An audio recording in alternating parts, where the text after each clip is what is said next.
انبیاء مبتلی ہوں گے اور مجھے عقیدت کے پھول پھر میں بکھیرنے لگا ہوں۔ ہر ابتدا سے پہلے ہر انتہا کے بعد ذات نبی بلند ہے، ذات الہ کے بعد دنیا میں احترام کے لائق جتنے لوگ میں سب کو مانتا ہوں مگر مصطفیٰ کے بعد۔ اتنی شان رب نے آقا کو عطا کی، پھر سدرۃ المنتہا کی بلندیوں پر پہنچایا گیا، رب نے فردوس میں داخل کر دیا، مقام وسیلہ اور مقام معمول دکھایا۔ لاڈلے یہ مقام وسیلہ بھی تیرے لیے، مقام معمول بھی تیرے لیے، اور کہیں فرمایا ماں بین بیتی و منبری روضۃ من ریاض الجنہ، میرے گھر اور منبر کا درمیان کا ٹکڑا اللہ نے جنت کا ٹکڑا بنا دیا ہے۔ کہیں فرمایا سب سے پہلے میں محمد کو قبر سے اٹھایا جائے گا، جنت کا لباس پہنایا جائے گا، مجھے جنت کے دروازے پہ پہنچایا جائے گا، میں دروازہ کھٹکھٹاؤں گا، دربان پوچھے گا کون؟ انا محمد صلی اللہ علیہ وسلم، میں محمد آیا ہوں۔ دربان کہے گا مجھے خالق کی طرف سے، مالک کی طرف سے یہی حکم ہے، جب تک آمنہ کا لال نہ جائے جنت کا دروازہ نہیں کھولنا۔ یزدانی شہید فرمایا کرتے تھے میں محمد آمنہ کا جایا، جلدی دروازہ جنت کھولو، میں امت نال لے آیا۔ حضرات اتنی شان رب نے دی، مجھے ایک بات یاد آ گئی، پچھلے سال 25 رمضان کو حضرات پچھلے سال رمضان کے مہینے میں شیر پاکستان اور میں بیت اللہ میں گئے، سعودیہ جو آئے سر میں تو استاد جی میں چلے ہوں، فرمان لگے میں میرے نال چلے۔ حضرات پاک رات تھی، بیت اللہ میں استاد جی کے ساتھ تھا، میں نے رب کی محبت میں اپنے چہرے کو آسمان کی جانب کیا، ربا یہ مرید کے لاہور سے آنے والا تیرا بندہ آتی اور شیر پنجاب تو اسے پوچھنا چاہتے ہیں تیری محبت میں مولا کہ قرآن کے پاروں میں مکہ کی قسمیں اٹھائی ہیں، یہ سمجھانے کا تمامی انداز ہے۔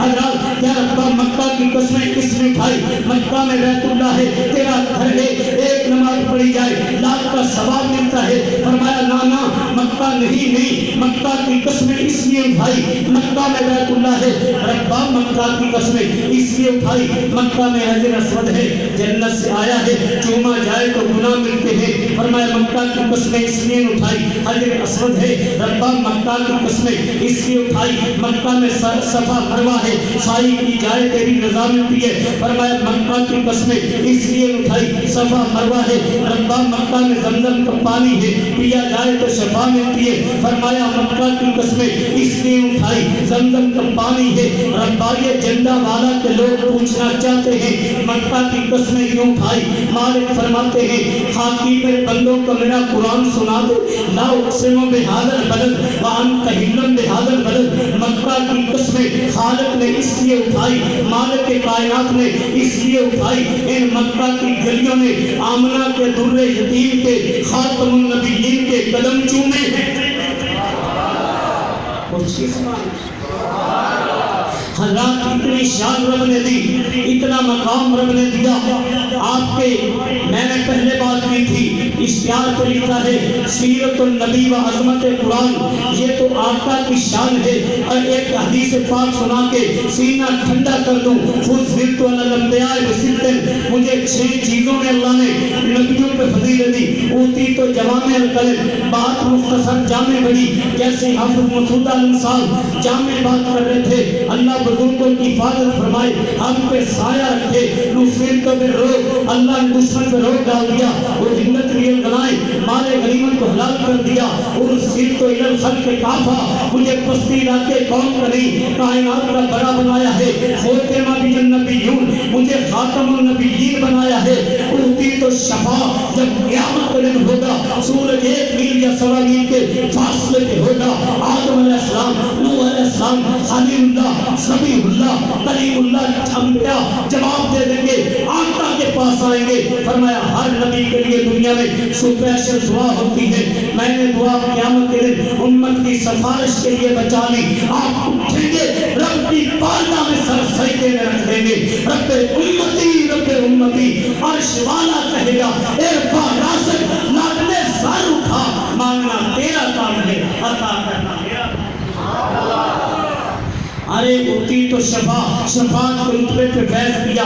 اب اللہ نے آپ کے قلب اطہر پہ جو قرآن نازل کیا, اللہ رب العالمین ہے قرآن کو نازل کرنے والے, لے کے آنے والے فرشتوں کے سردار جبرائیل امین ہے. جس مہینے میں قرآن آیا, شہر رمضان الذی انزل فیہ القرآن, رمضان مہینوں کا سردار ہے. لیلۃ القدر میں کی راتوں میں آیا, یہ راتیں ساری راتوں کی سردار ہے. ارے جس ہستی پہ قرآن آیا, نزل علی محمد وہو الحق من ربہم, وہ خاتم النبیین ہے, رحمت للعالمین ہے. دین کامل لے کے آئے ہیں, غلبہ اسلام کا مشن لے کے آئے ہیں, دعوت و جہاد کا نبی منہج لے کے آئے ہیں. اللہ اکبر, یہ شان اللہ نے صاحب قرآن کو عطا کی. اگلی بات کر جاؤں, قرآن اور صاحب قرآن موسیٰ کلیم اللہ کو رب نے جب کتاب دی تو عبادت خانے میں کتاب لینے کے لیے بیٹھ گئے. عیسیٰ علیہ السلام کو کتاب عبادت خانے میں ملی, موسیٰ علیہ السلام کو کتاب عبادت خانے میں ملی. آمنہ کلام پوری کتاب لینے نہیں گئے. آقا غار میں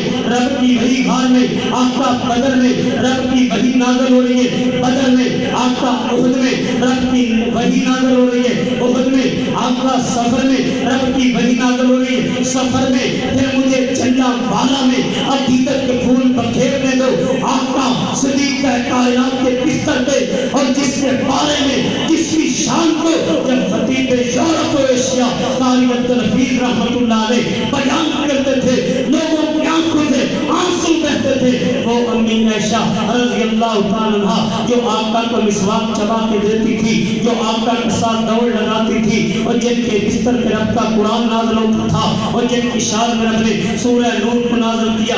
باپ صدیق ہے, بیٹی صدیق کائنات ہے, غار میں تھے صدیق اکبر رضی اللہ تعالیٰ کی گود میں تھے, دنیا میں جا رہے تھے صدیق کائنات کی گود میں تھے, اور دن کی طرف جبرائیل رب کا سلام لے کے آیا کرتے تھے. اور میں عائشہ 3 رات ریشمی رومال میں جبرائیل تیری تصویر لے کے آتا رہا, رب کا پیغام دیتا رہا, ہذہی زوجتک فی الدنیا والآخرہ.